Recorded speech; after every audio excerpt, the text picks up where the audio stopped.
Eh bien le bonjour, ici Django, bienvenue dans cette nouvelle vidéo. Aujourd'hui, déjà désolé, il n'y a pas eu de vidéo hier. Je suis désolé, hein, je suis encore en vacances, mais j'ai beaucoup de choses à faire chez moi. Bref, j'ai pas trop le temps de faire des vidéos et tout. Et hier, j'avais vraiment la flemme, j'étais claqué. Bref, et comme d'habitude, hein, je fais pas des vidéos pour faire des vidéos, je fais des vidéos pour parler des sujets qui m'intéressent, qui me font marrer et tout, et juste lancer des discussions autour du jeu vidéo. Bref, vous avez capté. Aujourd'hui, on va se remettre un peu dans le bain. Il y a eu un article du coup d'Xboxygène qui est sorti, qui retrace quelques trucs sur le procès. Et du coup, il y a d'autres éléments encore qui sont sortis. Donc le procès, j'entends par là le procès de Microsoft qui veut racheter du coup Activision Blizzard King. Et c'est assez rigolo. Donc c'est le procès qu'ils ont contre la FTC. Et on a ici, donc hop, je vous mets la page tout de suite. Un document de la FTC révèle des secrets du business PlayStation. Et vous allez voir, il y a un mec apparemment qui a mal fait son taf dans l'équipe du procès, dans l'équipe juridique.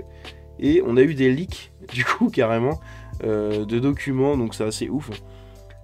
Sony se retrouve dans l'embarras alors que des informations hautement confidentielles sur son activité PlayStation ont été divulguées par erreur. Dans le cadre du procès opposant la FTC à Microsoft, un document fourni par Sony et rédigé par Jim Ryan, responsable de PlayStation, donc c'est pas le premier clampin du coin du coup qui a rédigé l'article, hein, enfin qui a rédigé, pardon, qui a rédigé du coup le document, dévoile par mégarde des détails censurés sur les marges bénéficiaires partagées avec les éditeurs, les revenus générés par Call of Duty ainsi que les coûts de développement de certains jeux. Ça c'est quand même énorme, hein, beaucoup d'infos. De nombreuses informations qui devraient rester confidentielles. Tout cela est parti de l'utilisation d'un marqueur noir pour censurer les documents et certaines parties confidentielles, ce qui n'a pas empêché les regards indiscrets de voir réellement ce qui était caché lorsqu'ils ont été scannés. Les journalistes et les concurrents de Sony avaient déjà téléchargé l'ensemble des documents alors qu'ils étaient encore accessibles au public, malgré les efforts de la Cour pour réparer cette erreur. Nous apprenons notamment qu'Horizon Forbidden West aurait coûté 212 millions de dollars sur une période de 5 ans, avec une équipe de 300 employés. Quant à The Last of Us 2, son coût de développement se serait élevé à 220 millions de dollars, avec environ 200 employés. C'est quand même des coûts de malade, mais je vous l'avais déjà dit dans une dernière vidéo, on sait, hein, on le savait déjà que ça coûtait aux alentours des 200 millions. En revanche, ce qui n'est pas marqué ici, et peut-être après, mais je vous le dis tout de suite, les 220 millions par exemple pour The Last of Us, ça compte pas le marketing et tout, hein. C'est le développement.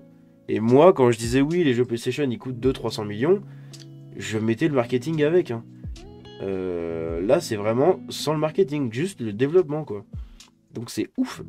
C'est ouf parce que du coup, vous pouvez quasiment presque doubler le prix là. Vous pouvez faire une fois et demie quoi. Donc en gros, vous en avez pour 300-350 millions au total peut-être. C'est assez ouf quand même. Du neuf sur le rapport de Sony vis-à-vis de Call of Duty. Selon les données fournies par Sony, il est révélé qu'1 million de joueurs exclusivement sur PlayStation se consacrent à Call of Duty. En 2021, plus de 14 millions d'utilisateurs ont consacré au moins 30% de leur temps à jouer à ce jeu emblématique, tandis que plus de 6 millions d'utilisateurs ont passé plus de 70% de leur temps sur Call of Duty. En moyenne, les joueurs de Call of Duty ont consacré 116 heures par an à ce jeu, mais ceux qui ont consacré plus de 70% de leur temps y ont joué en moyenne 296 heures. C'est énorme déjà. Ces révélations font craindre à Sony une baisse significative de ses revenus si Call of Duty devenait exclusif à la Xbox. L'entreprise a exprimé à plusieurs reprises ses préoccupations quant à une éventuelle exclusivité de Call of Duty sur la Xbox ou à des sabotages des versions PlayStation du jeu par Microsoft. Ça, je pense pas, hein, comme je l'ai déjà dit plusieurs fois, je trouve ça un peu trop gros. De plus, le document divulgué révèle accidentellement la valeur financière de Call of Duty pour PlayStation. Il est suggéré que Call of Duty aurait rapporté 800 millions de dollars de revenus à la PlayStation rien qu'aux États-Unis en 2021. 800 millions de dollars aux US en un an. Il reste l'Europe, il reste l'Asie, les deux plus gros marchés. C'est énorme quand même, c'est vraiment énorme. Et probablement 1,5 milliard de dollars dans le monde entier. Vous voyez, c'est ouf, c'est vraiment ouf, hein. Si l'on prend en compte les accessoires, les abonnements et tous les autres éléments, le chiffre d'affaires annuel lié à cette franchise atteindrait environ 16 millions de dollars, voire peut-être 14. Donc il faudra voir, mais c'est quand même...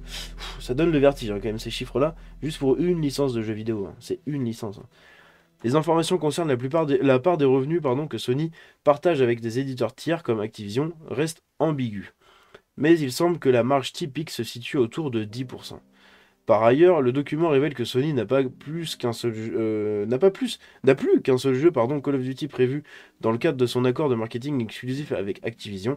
Il est indiqué que ce dernier jeu doit sortir fin 2023, comme le laisse entendre une partie de documents non correctement censurés. Enfin, Sony révèle que près de la moitié des propriétaires de PlayStation 5 possèdent également une Nintendo Switch, ce qui apporte une preuve supplémentaire de la répartition de la propriété des consoles aux États-Unis.